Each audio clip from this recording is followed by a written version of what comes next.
Hey guys, welcome back to Let's Play Pokemon Platinum. And in this episode, now that we've taken care of Team Galactic, sort of, in Vielstone City, there isn't really too much to do. We could gamble a little bit, to be honest with you guys. It's been the same way in Pokemon since Fire Red, so hey, gamble while you can because it's not in Pokemon Black and White. But hey, now that we're out here, let's head to the next route. Route 214, you seriously aren't you? It's too badly chewed up. There's nothing to see there. Well, that makes me really want to go, and I guess there is that Ruin Maniac guy you could check out. He has been digging his way through the bedrock all by himself. Well, that does not sound like a healthy mentality, but yes, Route 214 apparently does not have a lot going on, but honestly, I beg to differ, and come to think of it, why the heck have I not shown off Staravia? I got a Staravia, so we could fly around a little bit. We're going to be doing that towards the end of this episode, though, so keep that in the back of your mind. I just decided to put him in the party for right now, since you never know when I'm going to need to fly around, and yeah, Alucard can't fly, guys. No, it's like, John, you already have a flying type. Man, that's a fly. You expect me to fly around on a Scorpion? Stop, and there, behind you.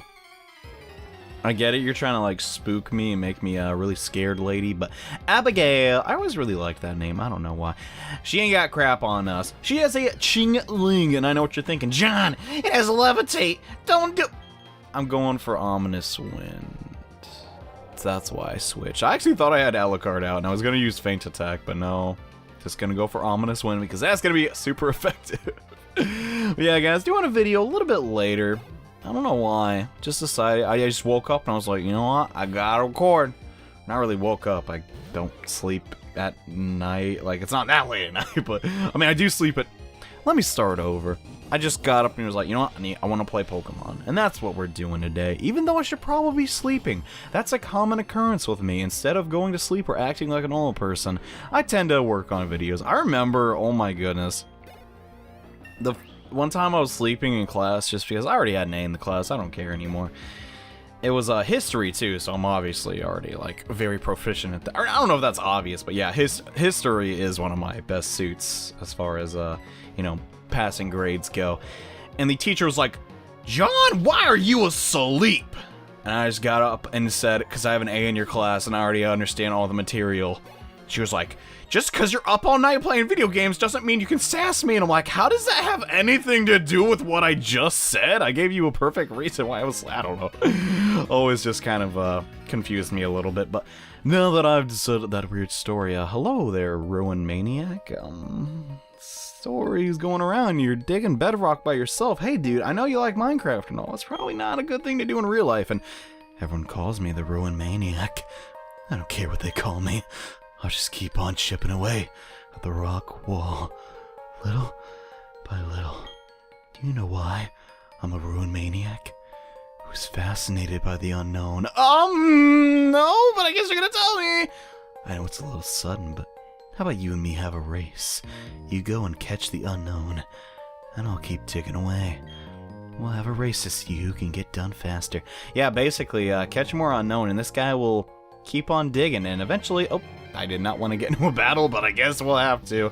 Yeah, he'll just keep digging along and along. I guess this is sort of like the sequel to the events that happen in Pokemon, like Ruby and Sapphire. Not really, but there was also a guy who really liked fossils, and I guess this guy is following in his footsteps. But yeah, you can come in here and get TM28. Not too shabby. I don't know to the extent I'm going to be showing that off, because I'd essentially have to catch 28 Pokemon to show that all off, but hey, what, actually, is it 20? I don't really recall, but over there to the right of us is an item called the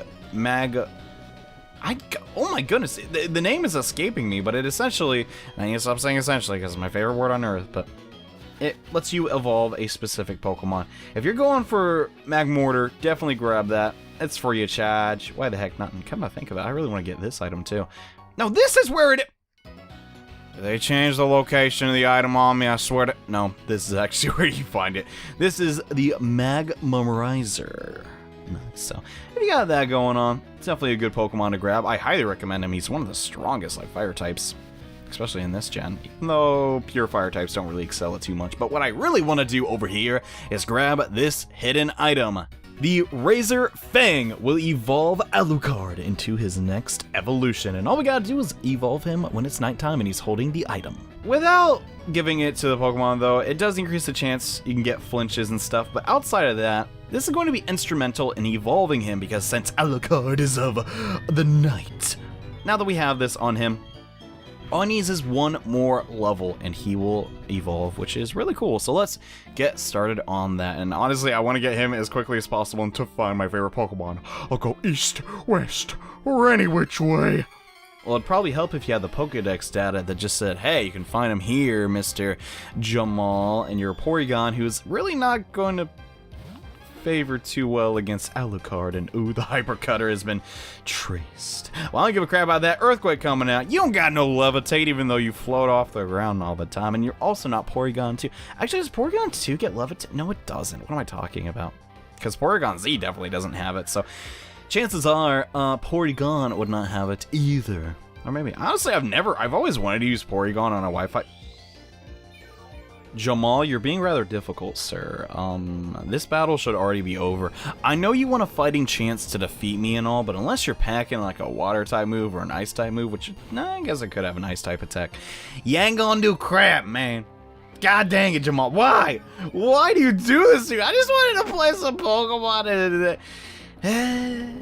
Oh, well, what are you gonna do? I don't know why I've just randomly thought of this, but lately I've been thinking a lot of an RPG I wanted to make when I was a little kid. I never had a name for it, but it's just, I had so many ideas for it. Like, it was gonna be episodic, right?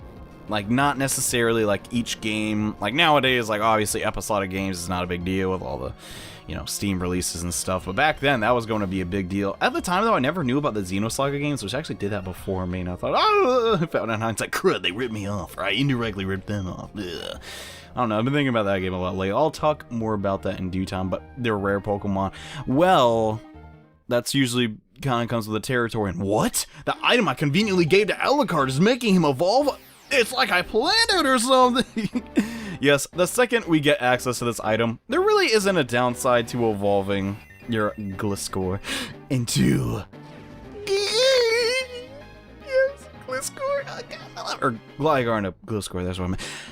He doesn't get anything too different, but his stats are amazing once we level him up. And I mean, come on, out of all the new Pokemon in the 4th gen, Gliscor is just so awesome. Taking Gligar, who admittedly looked a little bit goofy, and turning him into this awesome, like, bat scorpion. I don't know. I really like him, guys. The moves that they learn are identical, but now that we're evolved, we're gonna get decently better stats, and that's really all I care about. And just really the way he looks is a big thing with it, too. And yeah, Gliscor is actually gonna get a lot of attention, or Alucard, I guess I should name him, in this episode, because we're going to be getting our first flying move too, if you don't count flying. I'll travel all over the world in search of mystery.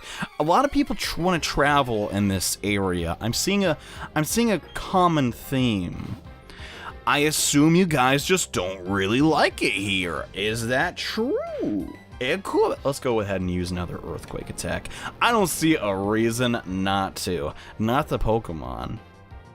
Our Pokemon names, oh yeah, but back to what the RPG I was going to make. So it was going to be episodic. The first level was this giant desert. I don't know why. I think it was because I like Star Wars so much as around the middle school age. It was very important to me that the game started in a desert setting. And then eventually be, like, very much... I did a lot of, like, character designs. I really wish I had them, because I like some of them, even though I think some of them were just rips off of games I liked at the time. But the first episode was definitely had to be in a desert, and there were going to be 4, like, military factions all fighting each other. And I was very adamant in having a goofy side character. I don't know why, but he was... The thing about him was I was going to have this character that was really, like, well designed, like really like anime, like looks super. God damn, really? Whatever. Stop saying it. That better be sand too. If that's not sand, oh god, I'm gonna call my. Are you serious? Please let this next earthquake hit. My goodness. But yeah, okay, so he was gonna be a really cool designed character, but he was just going to be the dumbest person on Earth. Like, literally, like, how did you get this military job Like, he was gonna be... I basically hated it how in every game, the, just generic wizard character was always like, I'm an intellectual. I don't... Wait, yeah, you're not really heavy, are you? So I want to do the opposite of that and make the mage of your group just this complete moron, like Billy and Mandy levels of stupid. Are you... I got paralyzed. This Jolteon is giving me such a hard time. And I couldn't decide on who I wanted the second character to be.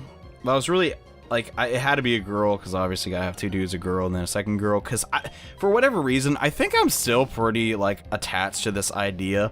As far as RPGs go and selecting your party members, I don't like it when there's an unbalanced number of female and male characters. I want it to be completely balanced, because I think that's fair, you know? Because then it can appeal to, you know, the girls and the guys. The guys can find the girl they relate with, and the girls can fanboy. The girls can fanboy. Good gender association there, John, but no.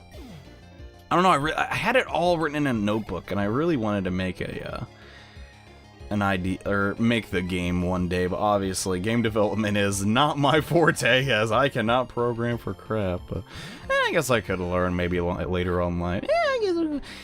This guy's evolutions, and I'm not even talking about that. That's a really just cool archetype to give to a trainer. Because really, they're just really unique, and really, they're really unique. That sounds like 4th grade writing if I've ever heard it, Johnny. And you can't one-shot it. Well, I guess Shockwave isn't the strongest. It's only 60 power, and at the moment, I don't think we have much stronger than 60 power moves. Other than Earthquake, of course. But you know, hey, the team was just lying there. And yeah, I thought of the final boss for episode 1 was going to be the most, like, nothing... I don't even think anything today has done something this ridiculous. And this is before I played Shadow of the Colossus, but it's going to be this giant ancient war machine that can... I thought of this all in the 6th grade, by the way. I just want to preface that. If there is something that I ripped off, that's quite likely. But it was not intentional, because at that point in the game, all I played was Snake and Mario Kart. But it was just going to be... We missed every single earthquake on this. It was going to be this giant war machine, and it was going to be really cool, because there'd be a segment where you have to go inside of it and deactivate certain parts of it. Or not really deactivate, because obviously giant war machine, and I could have just fan attacked the whole time. That would have killed. God dang. And the second episode boss was going to be this guy who, it was really, I don't know, it was a really odd concept. I don't know where I came up with this at all, but the idea of the boss fight was he doesn't attack you at all. He actually does 0 damage. The only way to damage him, though, is... Okay, no, let me rephrase that. He damaged you, but you would damage yourself in damaging him, and alongside that, there would be a time limit on the boss fight, because he was a pacifist, and I really like that idea. So... main and boss. It was pretty cool. And what's going on here? The Pokemon of Lake won't come out if it senses people. We're relying on ambush for it. So I can't get into the lake and see the Pokemon. Well, isn't that fantastic? And Repel wore off. You know, that's cool, John. You don't need to vocalate that every single time. And what's going on here? What am I to do? I've gone and dropped my sweet key somewhere again. The hotel people won't be happy with me. Oh, I'm sure they won't be. Someone else could get the key and something bad could happen. I'm sure I had left it when I after the receptionist counter earlier. I only had the Poketch app dowsing machine. Well, I have that, but I don't really need it since I believe I know where this item is. For once, it should be right around here, I recall. Yeah. And the sweet key, I was really worried I had to bust out the dowsing machine, but no, I did not. And I don't know about you guys, I really dig this resort area. The Valor Lakefront is just so cool, and I think this is the, we can battle trainers in here inside the restaurant, but I'm not sure I want to show that off right now, because it's kind of a time-consuming process, but I don't know, it's cool. I gotta say, though, it's kind of weird to come here at night. I didn't really plan it like that. I just kind of woke up and wanted to... I keep saying, I don't take naps. I swear, I'm not late. Okay, moving on. Lady, I got your key. What am I to do? I got it, lady. Oh, what is it with Pokemon and everybody dropping keys? And you found it for me. Oh, that's so sweet of you. Thank you. No problem. Literally just leaves me out here. Lady, I deserve a reward. Come on. What the heck was that about? And oh, thanks for helping me. Here's something for your trouble. Like, I was supposed to know to come in and get my reward. Okay, so the white flute, I'm not going to show it up. Actually, no, we're already down here, so I might as well. Basically, just makes wild Pokemon more easy to find. And check out the Magmarizer. That's a cool design. Looks like a just piece of a machine, but yeah, I don't know. I'd like to talk more about my RPG I wanted to make as a little kid. For whatever reason, I wanted the cover to be completely black with golden text, like the Bible. I don't know why, I just really liked that idea. There was nothing religious in the game at all, but I thought that'd be really cool. Also, this guy heals up your Pokemon. You're gonna figure that out eventually. Hope you see you. Yeah, thanks, man. Sometimes it's a little rough coming through here, and you might not have full Pokemon healed up. So now we got more PP for Earthquake. Also, Yellow Shard over here. I will one day show that item off. I did talk about other games while I'm doing a game. I do not want to fight this lady with a lady. She's a little girl. I need to get my pronouns correct, but I hate to talk about other games while I'm doing Let's Plays, but it's kind of funny. There are 2 League of Legends professional players named after Pokemon items. There's a Yellow Shard, and then there's an X Special. That is just so funny to me, and I don't know why. I don't know if that's intentional. I don't even think either of those people played Pokemon all that much, but it's just kind of one of those funny coincidences in life. But, you know, I guess there's a lot of items in Pokemon after all, so it's not too abnormal. And Double Edge! What the heck? This Meryl wants to fight, dude. That's a high power move you got there, buddy. Too bad I'm gonna Mega Drain. Also, come to think of it, since I'm gonna use Fly in this episode, how you'd fast travel in this RPG I made, I was always really it doesn't exist, but I was always really fascinated with the concept of the genie from Mario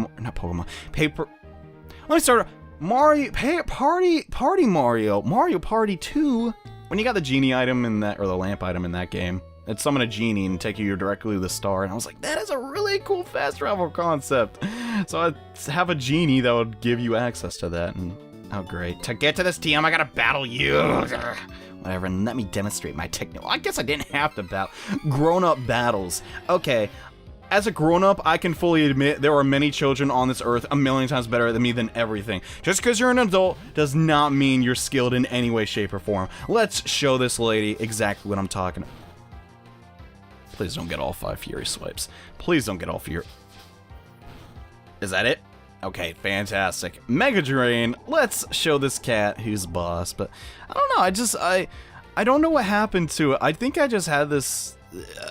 it may sound like I had a lot of cool ideas, but believe me, there are a lot of stupid ideas too. Like, I wanted to make a 1-to-1 scale of my hometown and make that a secret dungeon for some reason, and the final obstacle, like the secret boss, was my dog, the corgi, guys. I was talking about in the last video. Like, corgi final, but I'm a little dumb. I don't know, I guess that's kind of funny, sort of. I was gonna make him big and giant and cool, but yeah, I don't know. I look back on it with fondness because it kind of made me appreciate gaming more, but it was gonna be like I was basically just gonna rip off Kingdom Hearts' fighting engine. I'm still a giant fan of the real-time strategy. Not real. There's a lot of strategy in Kingdom Hearts, kids. Don't let anyone fool you. Anyways, Aerial Ace. I'm just making a joke, but no, I think turn-based games are great, and I like games where you gotta move around when you do RPG actions and stuff, but Aerial Ace is a physical flying type move we definitely want to teach to Alucard, since he has 0 flying attacks and he really needs one to benefit from his stab. It's not the strongest move on Earth, yet again a 60 power move, but hey, why the heck not? Thinking of getting rid of Quick Attack. At the moment, Feint Attack and Aerial Ace do have the same, like, secondary effects, but, you know, you can't put a price on stab-type moves, and now that we got that, what else should we do in this episode? Well, come to think of it, see, this is kind of the awkward thing. Sometimes there's these routes where there isn't really a ton to do, so we just talk to people. This is the Footstep guy. Dr. Footstep, Pokemon are quite easy for me to read. Only need to see their footprints, and their innermost thoughts are revealed to me. Oh, you are skeptical of my claim. Let me see a Roselia walk in front of you right here. From its footprints, I will determine how it feels about you. It probably doesn't like me, and... If I said there can be friendship between Pokemon and people, well, Roselia, friends, understand. But if you see Johnny and Flowey, you will understand. Because Johnny and Flowey are friends. Huh. Somehow I don't think that fits his nickname. And that is what you and Roselia think of you. I'll say you're Roselia and you share a very close bond. This is for you. Oh, thank you. We got the footprint ribbon. Just because we're best friends with Roselia. So yeah, that's a little scene. I just decided I'd show that off. Why the heck not? But that's what I'm saying. Like, that's not really super important to this Pokemon adventure. Obviously, we didn't get any stat bonuses from the ribbon, but, you know, just little tiny things like that, I guess, should fill up an episode when we don't have a lot going on. Since, really, all we're doing is getting to the next town, which is, well, right here. Pastoria City. This is where we've been reported that there's been some shady business going on with, well, Team Galactic, and I really hope I avoid the next rival battle. There's a lot to do here, but in reality, I just really want to get to one specific part. I'm pretty sure I'm going to trigger the bet. Let's just try it. Let's just try. I'm really not ready because I don't have King in the party at the moment, and okay, we didn't. Awesome. Yeah, there's another rival battle here, but there's also something I really want to show off, and that is Route 212. It has, like, swamp things going on, and you get stuck really easily, and it's really annoying. I keep messing this up, and it is making me crazy. So what you have to do here is, there are segments that we can run on in the marsh just fine. However, getting to some areas requires you to just get through that mud, and it's really, really annoying. Over here is a Dawn Stone, though, and this is an item I have wanted for quite some time. Now that we have it, we can finally evolve our Kirlia, and we will evolve it eventually. And come to think of it, wouldn't it nice if I could have evolved it one level earlier, because now I gotta use a heart skin. It's not a big deal, though. Anyways, before we leave and evolve it, though, I need to go to the Pokemon Center, because I just realized I did not go there at all. So if we flew away right now, we would not be able to fly back. But now that we have this Dawnstone, I'm going to head back to Eterna City, because, guys, the naming for Kirlia has finally ended. I gotta say, I really did like all the nicknames people suggested, but since we can sort of have like a common theme going on of RPG characters in a sense, we got one from Earthbound, Undertale, Paper Mario, Symphony of the Night. What's one more? And one that's very recent. And hello. Name right?